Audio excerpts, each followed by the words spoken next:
Assalamualaikum warahmatullahi wabarakatuh. Berjumpa kembali di video pembelajaran kali ini ya, masih kelanjutan dari pertemuan sebelumnya, mata kuliah kewirausahaan. Rekan-rekan mahasiswa, kita sama-sama simak video berikut ini ya. Sumber terciptanya ide atau gagasan ya. Meskipun sebuah ide baru sebenarnya ya dapat berasal dari mana saja, nah tapi di sini kita akan memusatkan perhatian pada 4 sumber. Ya, pada 4 sumber.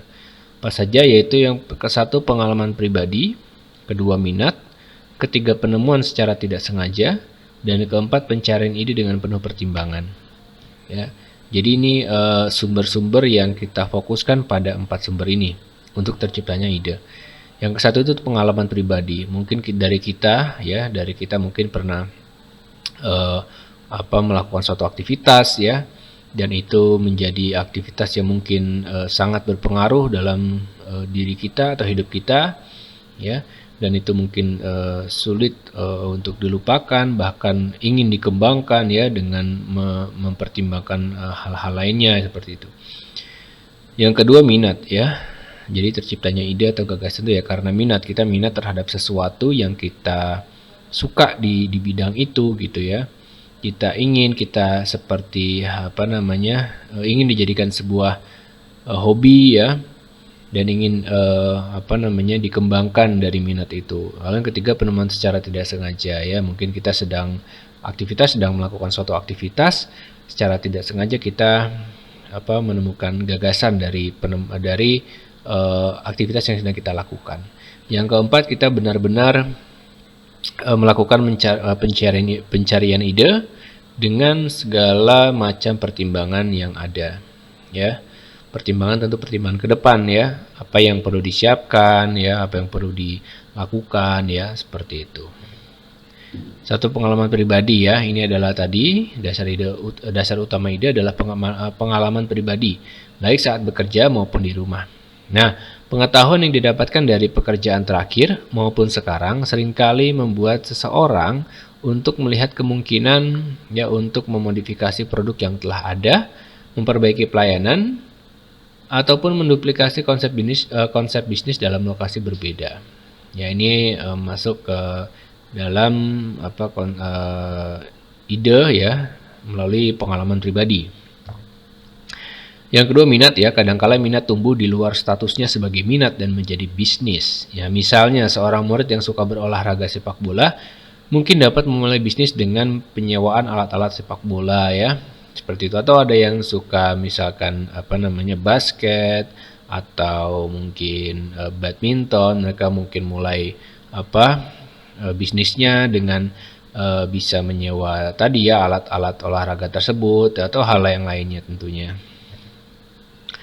Yang tiga, penemuan secara tidak sengaja. Sumber ide ini melibatkan sesuatu yang disebut serendipitas atau kemampuan menemukan sesuatu atau sejenis kemampuan untuk membuat penemuan yang diinginkan secara tidak sengaja. Nah, siapapun dapat menemukan ide yang berguna dalam kehidupan sehari-hari. Yang keempat, pencarian ide dengan penuh pertimbangan ya. Sebuah ide awal dapat muncul dari percobaan yang dilakukan oleh wirausaha untuk menemukan ide yang baru. Ya, usaha pencarian yang sedemikian rupa dapat berguna karena hal tersebut dapat merangsang kesiapan pikiran. Contoh, wirausaha yang berpikir serius mengenai ide bisnis baru akan lebih dapat menerima ide baru dari berbagai sumber.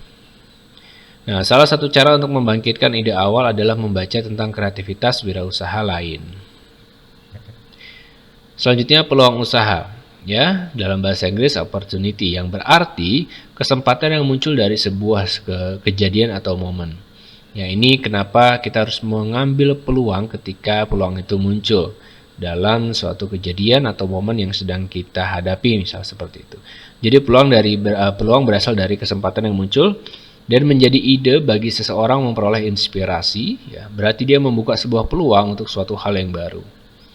Ya, usaha memiliki pengertian berbagai daya untuk mendapatkan apa yang diinginkan. Sehingga secara terminologis, ya, pengertian peluang usaha adalah kesempatan yang dapat dimanfaatkan seseorang ya untuk mendapatkan apa yang diinginkannya. Ya, keuntungan, kekayaan, uang ya dan lain sebagainya. Nah, faktor-faktor penilai peluang usaha. Satu, faktor internal ya. Faktor internal itu berasal dari diri kita sendiri, semisal seperti bakat dan minat gitu ya. Nah, mungkin orang lain berusaha bimbingan belajar komputer menjadi satu peluang bisnis yang sangat prospektif. Namun bagi mereka yang bahkan SD tidak lulus sementara umur sudah mungkin terlanjur ya, sudah tua, maka ini akan sulit berkembang. Nah, saya tidak di sini ya tidak mengatakan bahwa mustahil untuk sukses. Ya, namun keberhasilan akan lebih lama, bahkan bisa jadi akan menemui kegagalan di tengah jalan. Bisa jadi ya, bisa jadi. Tapi kembali lagi bahwa setidaknya kita sudah berusaha ya. Setidaknya kita sudah berusaha, kita sudah memulai ya. Dan kita terus berusaha ya, dan itu nanti tentu Allah yang akan menentukan ya jalan-jalan hidupnya itu akan seperti apa. Setidaknya kita sudah berusaha semaksimal mungkin. Kedua, faktor eksternal ya, yang berkaitan di luar dari diri kita. Ya, nih misalkan ya, warnet itu adalah salah satu peluang yang dulu pernah booming ya dan menghasilkan banyak uang untuk pemiliknya. Nah, namun pada beberapa tahun terakhir usaha ini mulai surut ya, karena munculnya sudah banyak laptop, gadget yang sekarang sudah buat gaming ya, serta area internet gratis. Nah, bagi sebagian daerah mungkin masih berpotensi. Namun bagi daerah yang kebanyakan warganya telah memiliki laptop dan jaringan internet sendiri, nah ini mungkin kurang ya. Nah, seperti itu. Baik, rekan-rekan mahasiswa, untuk pertemuan kali ini saya cukupkan. Jangan lupa untuk selalu mencari sumber referensi valid lainnya. Saya akhiri, wassalamualaikum warahmatullahi wabarakatuh.